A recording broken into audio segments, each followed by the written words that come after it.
Hi, so welcome to this panel. We are going to be talking about moving the needle towards XR mass adoption with location-based VR.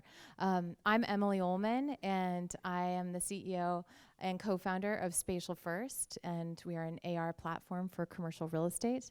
And I have with me today some amazing founders. We've got Thomas Wagner, who's the managing partner and founder of VR Coaster. And we've also got Frédéric Lecompte, who's the co-founder and head of business strategy at Backlight Paris. So let's see, can you take a minute to introduce yourselves? Yes, thank you. So yes, I'm a co-founder of VR Coaster, which is the company that equips ride attractions, mostly roller coasters or drop towers, with virtual reality experiences. We're talking about real ride attractions, not just simulating that stuff. And I'm also working as a professor at the University of Applied Sciences in Kaiserslautern, so I'm also teaching this kind of stuff. And everything has been founded together with the help of the Mack family, Michael Mack from Europapark, so that was the point where everything started for us. Yes, hello everyone, and thanks for having us today. I'm Frédéric Lecompte, the co-founder of Backlight. So we have a pretty close history than Hologate. We started as an animation studio back in 2008, and we diverged to AR back in 2010 and specialized in VR with the very first Oculus Rift dev kit. And since then, we are mainly specialized in VR. On one hand, working for brands, so we make tailor-made content for advertising or real estate or training, but mainly on for advertising. And we also diverged to location-based VR, creating our own contents and installations. So we have we're going to be presenting Eclipse today, but we have 4 other installations and several contents displayed on them. So we are going to actually give you guys a little visual and show you what these experiences look like, because they are so visceral, and so I'm going to get to that, but I just also wanted to show you where we all met last year. Clicker? Is it going? Next slide. Okay, so we met at the inaugural AREA Awards, and this was held at Europapark in 2018. And so this was a super exciting day for all of us. I was a member of the jury, so was Thomas, and Fred was the recipient of the award for Best Interactive Experience. So we'll talk a little bit more about that later, but I just wanted to share this because, as you mentioned, the Mack family and Europapark has been a thing that's really brought a lot of things together, including the panelists that you see today. So here is a little video from VR Coaster. Ton? You know, like I dreamed from this world for so long, and then the film in 3D, so that was pretty cool. But now you just like dive in it, and it's even me, I was like, wow.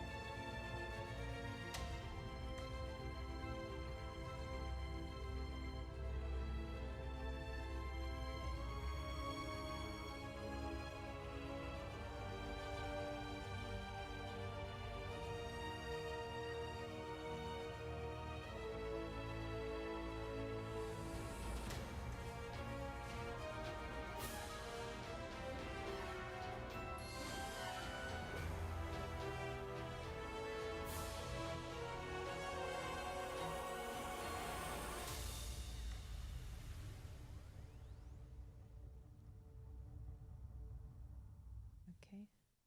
And I have a couple more images here just to show you some of the other things. Maybe you can explain just quickly what this is, and then I'll go through them, and another one.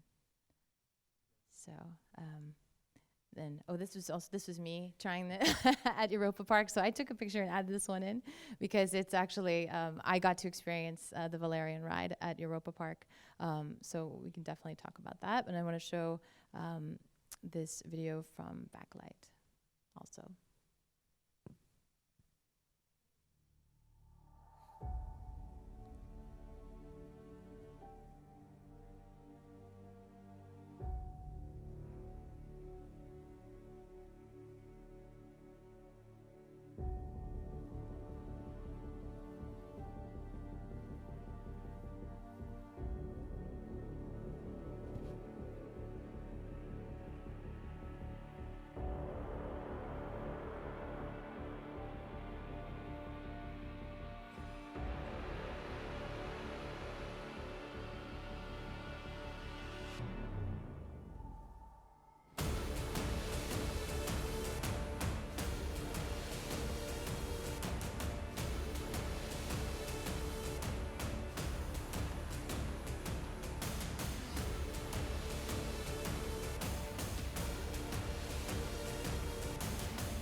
Got a few more photos here of teams trying out the experience, and also an experience that you brought to California that I got to try. So that's one of the things that brought us all together for sure is that you know, let me go back to one. Sorry, that we have you know, I've tried these experiences, and I want to ask these guys, like, wow, right? These are incredibly impressive undertakings, and you know, let's talk about where we can experience these, and you know, what brought you to creating these. So I can make a start. So we have these installations literally all over the world. So we've been equipping over 60 parks until today. We started out with the first experiments in 2014, and since 2015 we've been equipping many rides, roller coasters, drop towers, all different other kind of rides, also round rides, bumper cars are the latest thing that we just did, and there's plenty of opportunities to go on these kind of rides, and yeah, it's an exciting time indeed.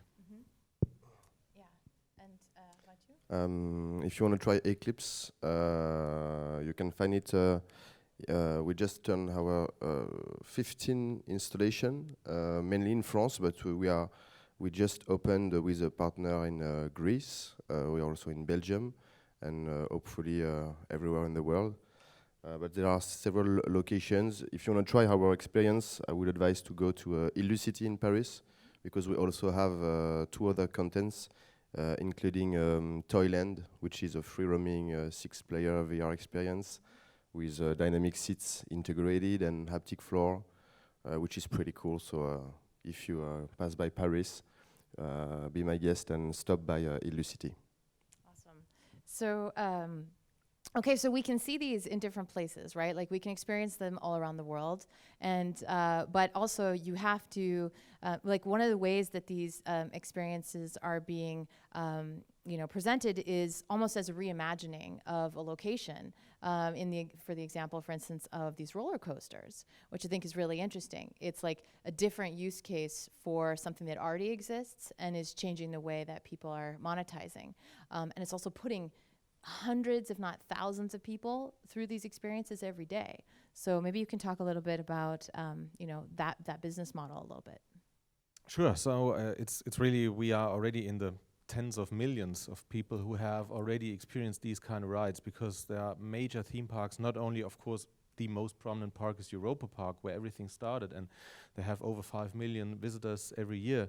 But other parks also have these kind of big numbers. If you look at Universal Studios, Japan, for instance, which is a major installation that we have, so it's many guests experiencing this. For many of them, it's maybe the first time to experience a VR experience at all. And I think for the parks, some are monetizing it, some just give it to their guests. So that depends on their business model.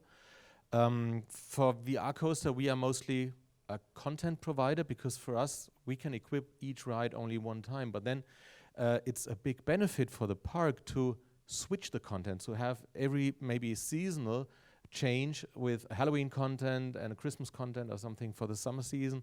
So that is what we provide.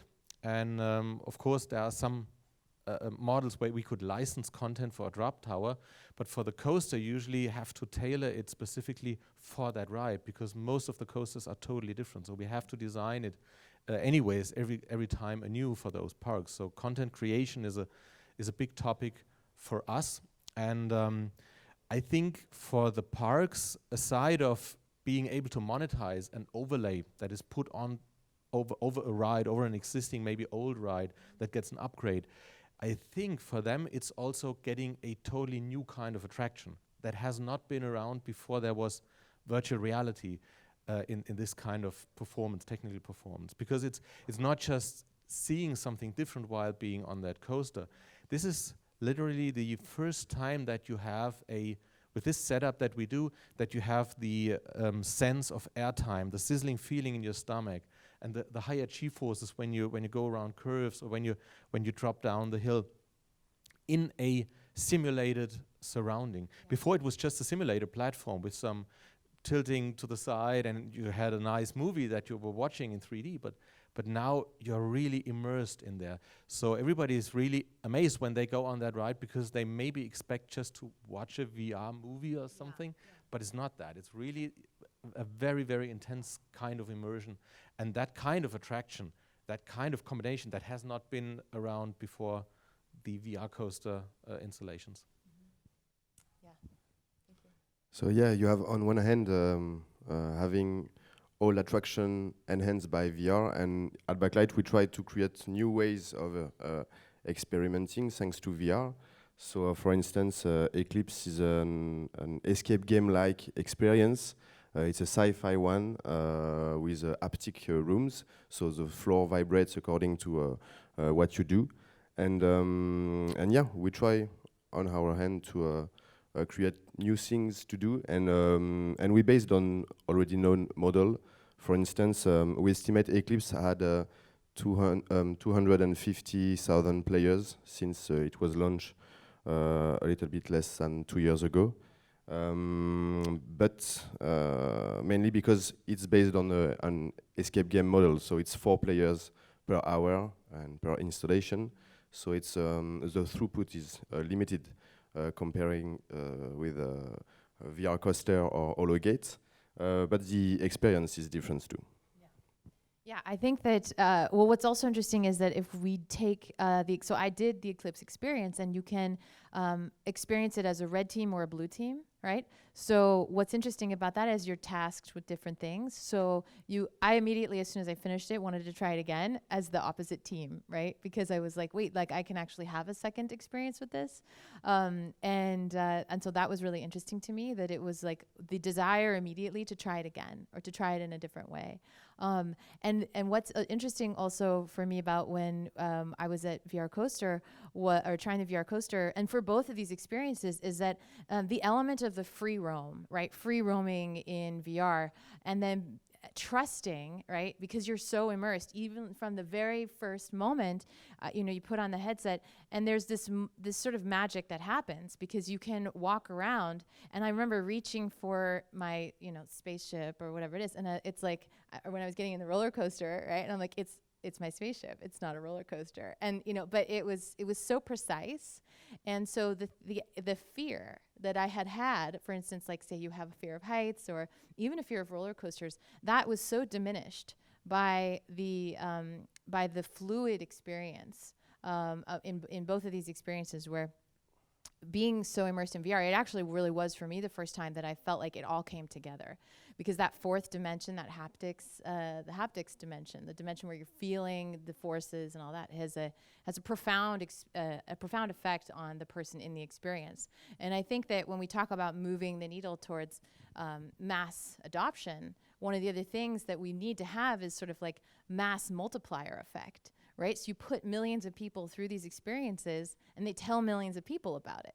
So I think that's one of the things that's really fascinating to me about how this is going to affect the way people see immersive experiences and are going to keep seeking them out. Maybe you can also sort of, Sure, you pointed out some very important things, because I think these experiences really widen the horizons of those guests on so many levels. Yeah. So one of the first feedbacks that we received was that people who were afraid of roller coasters, especially afraid of heights, were willing to go on the coaster out of curiosity, but also because of the headset that would block their view from that tremendous height. So they would go there because they think, I'm in a video game world, there's no harm in there. Yeah. So what I see is something that does not make me afraid of that ride. So they went on the coaster and experienced something very intense that they never had before. So they were really blown away. And the next step that we did was actually a full immersion that already starts in the pre-show and can be extended to the post-show, which is something that the big players in there have been trying to do for ages, like Disney, Universal. So what they do is to try to immerse the guests right already in the pre-show, to continue that immersion, to convince everybody they are in the world of Harry Potter or whatever, and including after getting off the ride in the post-show. So everything needs to come together and close the guests in that kind of world. And that is what we do here, but without any interruption. It just comes very easily to do it with VR, but you need that combination with that dynamic ride that you would want to experience. And when you already walk around in VR in the pre-show and you see literally a spacecraft landing and you can board it, and it happens to be the actual ride, it happens to be the coaster or the drop tower, that is much more immersive without any interruption. You're already in that world. And this is something that has a huge potential for many, many high-profile ride experience, high-profile IPs, especially when it's about immersing people in the universe of a IP. And I'm very happy that we got the opportunity to do that very first installation of that kind at Europapark. And it's really a very, very big step forward for us. Yeah, it's interesting with VR, and location-based VR is known to be the bridge to mass adoption of VR with the public. But what's interesting and what we witness with our partners, normally in location-based entertainment, you have to get a very good location with a good traffic to get people in your venue, or you have to invest a lot in communication and advertising to have them come to your location.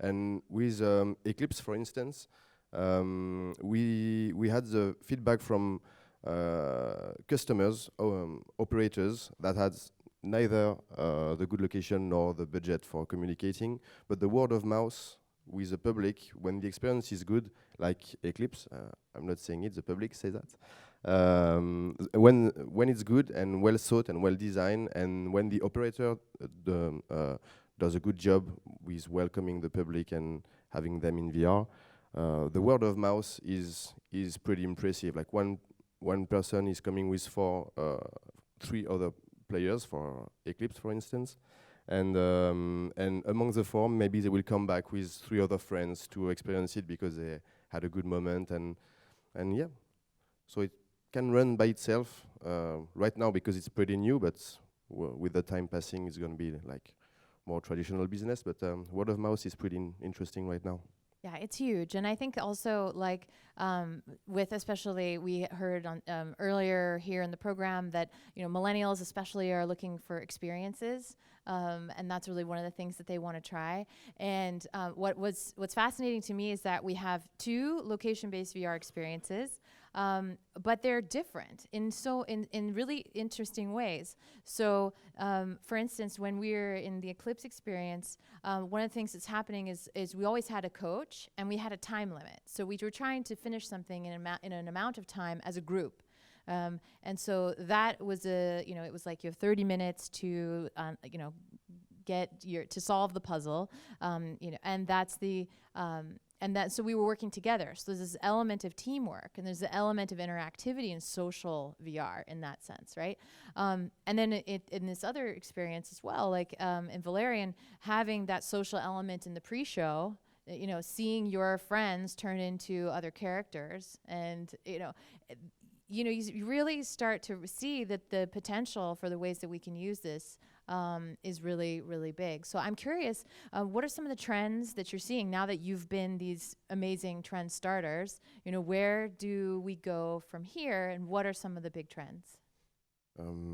When it comes to Eclipse, for example, when we first designed it nearly 2 years ago, we were inspired by our partner because we co-produce it. Right now it's pretty difficult for a studio like us to self-finance a project like that. So we find co-producers, and all of them are operators. So we have the influence of their business when we design the game. And when we released Eclipse, we had this game master having the players go through the experience. But with the time going and the business, because we are selling the license of the game, and we also handle the installations and the rooms. So when we talk with operators, we felt like we had to get the game more automated and with the less human intervention possible. So today we made a huge update last summer, and the game is nearly fully automated. You still need to have someone to have a look at the game, because like an escape game, if people get stuck too long on something because you don't know, maybe sometimes some people won't get it. So you just have to be sure that they won't get stuck all the game on one puzzle or action to make, so they still have a good experience. But still the game is going, it's being pretty much automated.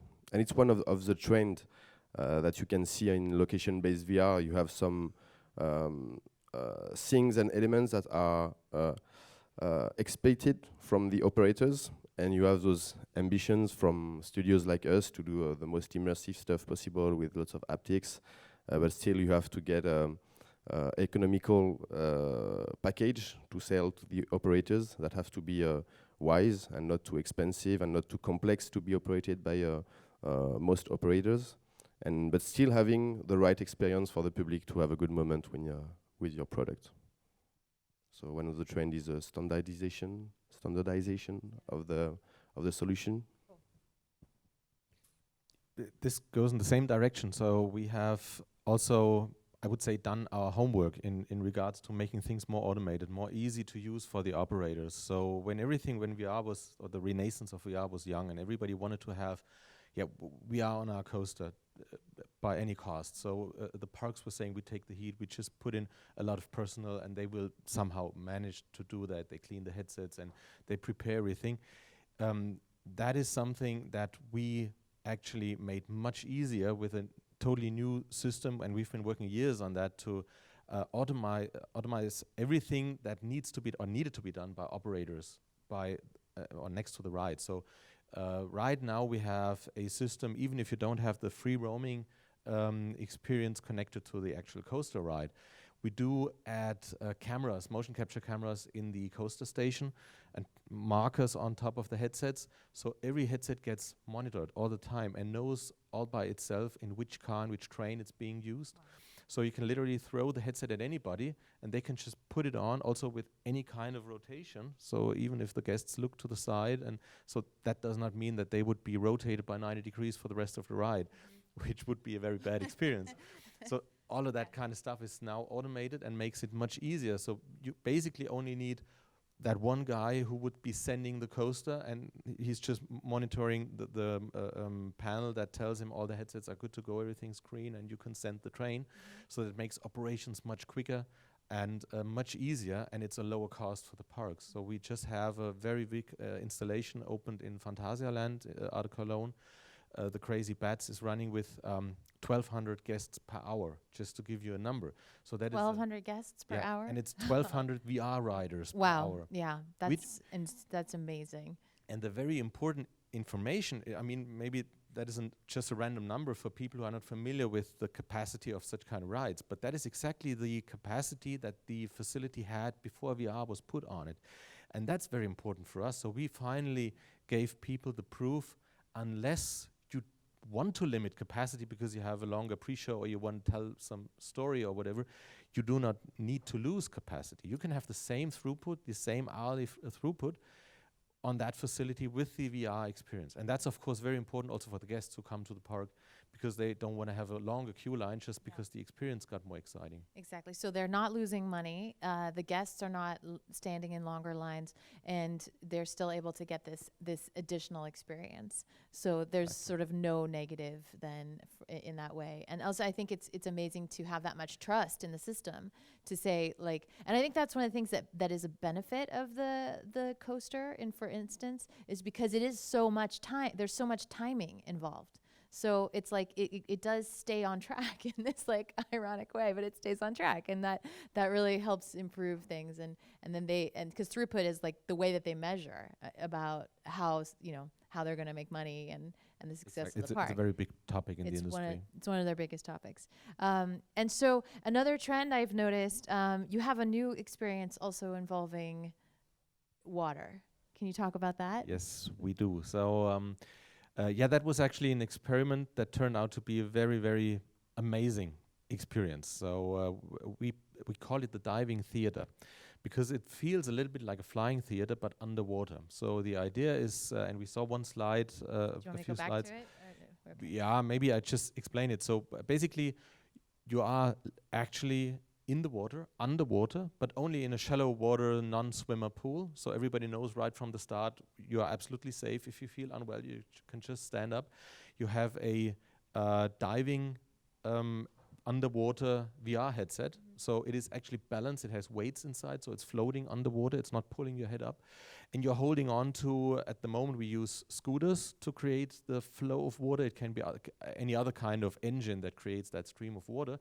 The main experience is that you hold on to that engine, and it creates a flow of water that you feel in your face, around your body, that is synchronized to the VR experience. So when underwater, you're like chasing an alien submarine or whatever, and you're dashing really fast, you get a very strong flow of water.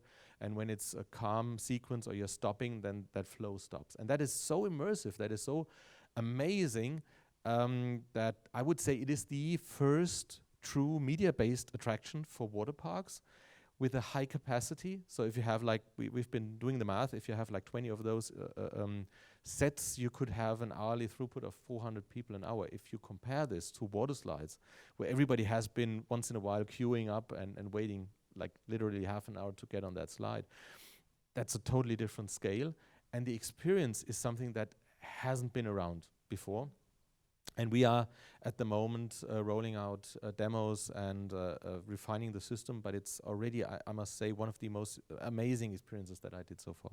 That's fantastic. I love how we were really pushing the boundaries, and at the same time, like doing incredibly experimental things, and then having success with reaching huge audiences. So speaking of the audience, I'd like to know if there's any questions. We have a few more minutes to maybe open it up to some questions from the audience. Yes.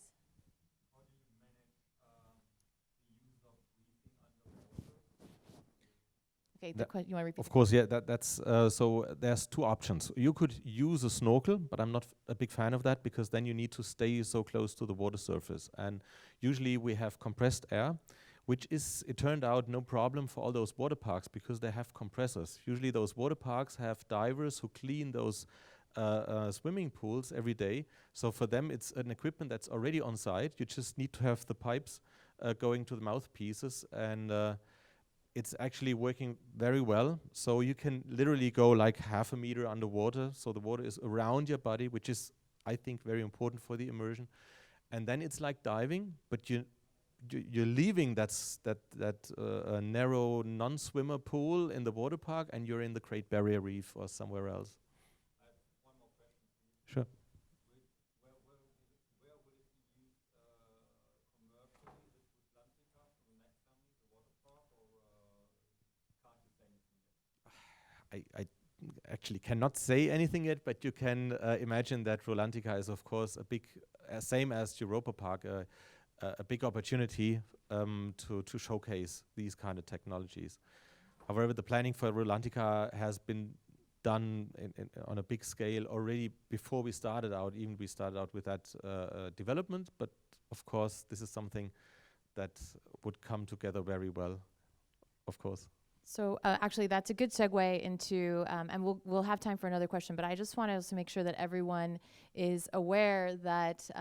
Let's see here. Can we go to the next slide? Ah, yeah. So we are all going to be at the next Aurea Award, which will be at Europapark and Rulantica, which will be opening in November. Is that correct?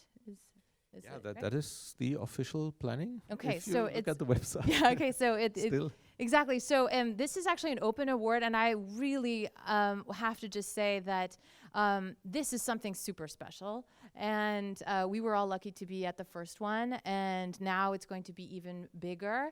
And there are still applications open until November 1st for the award, for the second Aurea Award. So please check out the website at aurea-award.com, or come chat with us after this, and we can tell you a little bit more about our experiences. But yeah, it's amazing. And then we do have time for, I think, one more question. Yes, in the back, Philip, please. What would be your opinion if location-based virtual reality is changing hearts and minds of the consumers? Because when the DK1 came out and everyone was building a terrible roller coaster and everyone was feeling really, really sick of VR, do you think our job as entertainment providers are we changing the hearts and minds of people about virtual reality and what to expect and what you actually can do? Because very few people talk about everyone's here is talking about B2B stuff. What do you think of the B2C side? Are we changing hearts and minds, or we're not there yet? Yeah, we've already started to change people's mind about VR. We have a showroom in our studio in Paris, and we welcome lots of people from mainly professional and B2B person. And so many times I heard at the showroom group of person coming, and one of them saying, "Oh no, thanks, I know VR, I don't like it." And then we stop everything and I start to talk with him or her and asking, "What's your experience with VR? Because you already saw a bad movie, but you still like cinema, and you already heard bad music, but you still listen to music, you know." And it's the same for VR. And countless time we had some people like had bad experiences with VR, and hopefully when they get the headset off after our demos, they said, "Oh, that's VR," and said, "Yeah, that's VR." So VR can be good, VR can be not vomiting. VR can be interesting with sense when it's well done and well designed. And we have a mission to provide good VR, and location-based VR will be strategic for that. And we try to fight other solution providers. I won't name them, but if you know about location-based VR and you go to shows like IAPAS, you might know what I'm meaning with that. But some providers are designed cheap and easy solution with cheap content.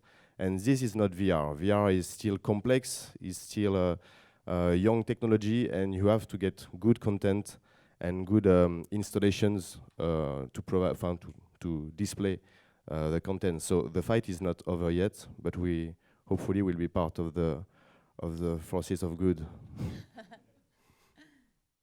Great. Go ahead. Yeah, do we have time? Oh, awesome. Okay. It's just because this is such an important topic. You know, you mentioned the awful roller coasters in the early days of the DK1.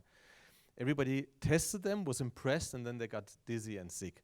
So I'm mentioning that because it's such an important USP of what VR coaster can do if it's done properly. It's not only because correctly it's location-based and you have control over how VR is done. It's not like everybody's at home and could do something wrong, or the experience could be bad because the PC is slow, whatever. It is a roller coaster. However, it is the only setup that gives you the synchronized visuals to the actual motion that are happening. So when you're sitting at home and doing a space battle with dynamic movement and turns and everything, I do get dizzy. Everybody does. And many people come up and say, "Hey, I usually get dizzy and I get sick from VR and I won't go on a roller coaster. It must be twice as bad." And then when they test it, they see, oh, it's actually, it's still a roller coaster, but I did not get dizzy, because all those motions, the rotating around the y-axis and everything that usually is so problematic, that is actually happening to that person. So the inner sense of balance feels everything. So it's in sync. And that was helping a lot to make clear that it's a part of the design of an application, and especially if you want to have a dynamic VR experience, something that is really working with fast speeds and sharp turns, you need to go on that coaster facility, because only there everything fits together in this immersive experience with your body, with your senses, and with the visuals. Yeah, absolutely. So I do think that the answer is yes. They are changing hearts and minds with VR, and that's because the experiences they really change the way that you experience VR. So yeah.